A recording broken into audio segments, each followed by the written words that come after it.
안녕하세요. 캡틴 김 대표입니다. 자, 오늘은 동작구 사당동에 위치해 있는 경매 물건으로 나와 있는 꼬마 빌딩에 대해서 알아보도록 하겠습니다.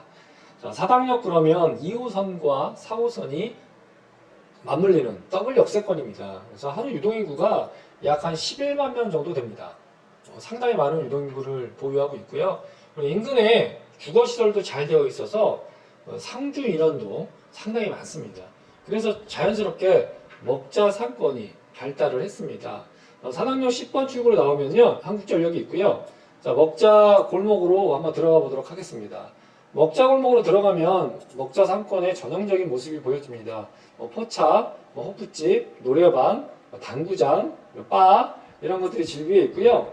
식당, 감자탕집, 편의점 이런 그 업체들이 다 입점이 되어 있습니다. 그래서 공시를 찾아보기 어려울 정도로 좀 활성화되어 있고요. 아무래도 인근 상권보다는 먹자 상권이 훨씬 더 활발하게 제 상권을 유지하고 있습니다. 이쪽 그 일반 통행길로 사당역을 나와서 약 한 150m 정도 올라가면 우리 물건을 볼 수 있거든요. 이 라인은 일반 통행이고요. 1층에는 점포, 2, 3층은 그 주거로 사용되는 건물도 있고 아니면 통으로 다 근생용으로 지어진 건물도 있습니다. 자, 오래된 건축물들이 좀 많죠. 아직 개발이 활발하게 이루어지지는 않았습니다. 자, 먹자 골목 안에 사거리고요. 그 사거리 코너에 지금 치킨집이 있고요. 우리 건물은 이 코너 건물 바로 뒤쪽에 있는 요 흰색 오래된 타일로 마감이 되어 있는 흰색 건물입니다. 약 30년 차 되었고요. 현재 1층은 감자탕집으로 이용을 하고 있고요. 1층에 감자탕 그리고 타일로 마감이 된 건물 외벽 상당히 좀 노후도 느껴지시죠? 오래된 모습들을 볼 수 있고요. 지금 주차장 이 부분이 북쪽이에요. 이 주차장으로 되어 있기 때문에 건물 자체는 여기서 봤을 때는 좀 작게 보이지만 전체적으로 땅이 80평이 넘거든요. 그래서 건축물이 앉아있는 모습은 좀 작아 보이지만 전체적인 규모는 그래도 꽤 있는 그런 건물이다. 자, 우리 지도를 보시면 사당역 10번 출구에서 직선거리로 약 한 200m, 3분 정도 거리 이격이 되어 있고요. 이쪽 대로변에서는 한 100m도 안 돼요. 약 한 80m, 1분여 거리에 있어서 입지 여건은 상당히 좋다. 지금 먹자 라인이 이렇게 형성이 되어 있거든요. 그래서 먹자 라인 메인에 붙어 있지는 않아요. 그래서 그 점이 조금 아쉽긴 하거든요. BHC 치킨집이 요 코너 건물이고요. 우리 건물은 요 뒤쪽에 요 필지입니다. 근데 필지 모양이 이쁘지 않아요. 그게 좀 아쉽거든요.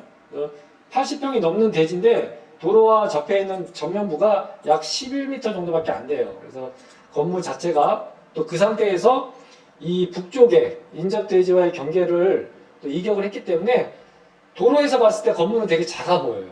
근데 전체적으로 이 뒤쪽에 커다란 부분이 숨어져 있는 거죠. 그래서 어떻게 되어 있냐면 모습이 이렇게 부채꼴 모양을 끼고 건축물이 앉아 있다. 이런 모습이에요. 그래서 전체적으로 건물 자체는 이쁘진 않습니다. 이쁘진 않아요. 좀 아쉽죠? 전체적으로 정사각형이나 직사각형이나 그리고 도로 쪽으로 장방형으로 도로 쪽에 접해 있는 필지면 여기가 이쪽에 지금 18m잖아요.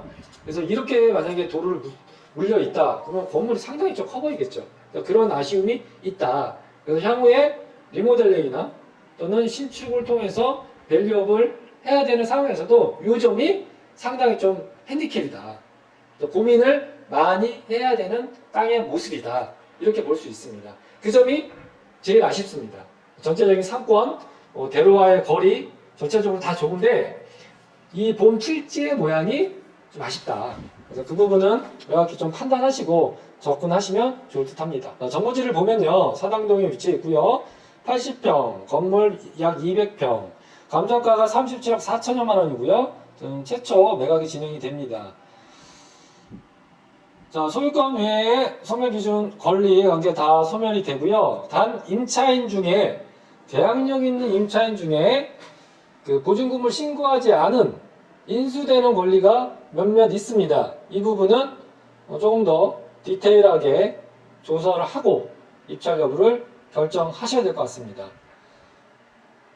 고전등길은 1993년도로 약 30년, 거의 딱 30년이 돼갑니다. 그래서 30년차 건물이어서 노후도는 상당히 좀 있고, 그 부분에 있어서 뭐 리모델링이나, 근데 리모델링으로 극복할 수 없는 이 건물의 모양, 좀 아쉽습니다. 그래서 신축을 한다. 신축을 했을 때 사업성이 나오냐, 이 부분 디테일하게 검토가 필요하겠죠. 2년 전에 33억 2천에 매각이 되었어요. 한참 장이 좋을 때 33억 2천에 팔렸고요.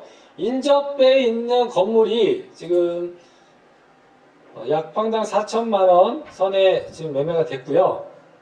평당 4천. 이 건물이 신축 같은 경우에는 약 한 7천에서 8천 정도 거래가 되고 있어요. 자, 이런 거는 지금 38억. 근데 22년도 6월에 6,600.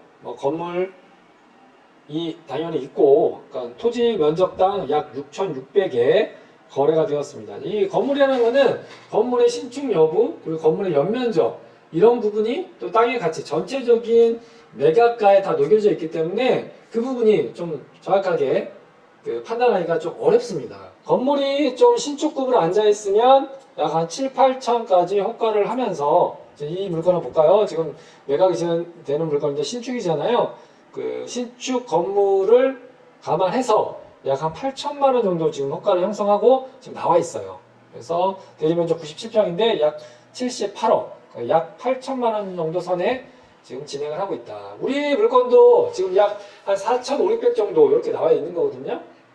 근데 중요한 거는 이 4,500, 이게 지금 보시면 37억 나누기 80평이니까 약 4,600 정도, 4,600 정도 가량 되는데, 이 4,600 정도 매입을 해서 내가 신축을 한다. 신축을 해서 8,000선에 할 수 있냐, 없냐, 이 싸움을 하셔야 되는 거예요. 내가 신축을 한다면. 그렇죠? 그러면 37억에서 약 취득세랑 기타 비용 해가지고 40억에 플러스 건축비 15억에서 20억 정도 들어가면 약 55억에서 60억 정도 원가가 되거든요. 그럼 8천이다. 88이 64. 64억. 빡빡하죠? 예, 그러면 수익을 내기가 빡빡하다. 그래서 지금 신건의 37억에 접근하시려면 조금 더 내가 어떤 식으로 수익을 낼 수 있을지 고민을 많이 해보셔야 될 것 같습니다. 자, 리모델링을 한다. 리모델링을 하면 현저하게 건물의 모양이 좋지는 않거든요. 그 부분을 어떻게 극복을 해서 밸류업을 할 건가. 이 부분을 감안을 하시고 접근을 해야 될 것 같습니다. 그래서 여러분 건물을 보셨을 때는 전체적인 입지 여건도 중요하지만 그 해당 필지, 해당 건물이 어떻게 지어지고 어떤 용도로 활용이 되고 이런 부분들이 굉장히 중요합니다. 상권은 좋은데 내 땅은 형편없는 그런 모양이거나 아니면 사도 안에 자료형 토지이거나 이런 부분이면 단순 비교하기가 어렵잖아요. 그래서 그 부분은 명확하게 확인을 하셔야 됩니다. 물론 설계를 통해서 저 땅의 모양을 극복할 수는 있거든요.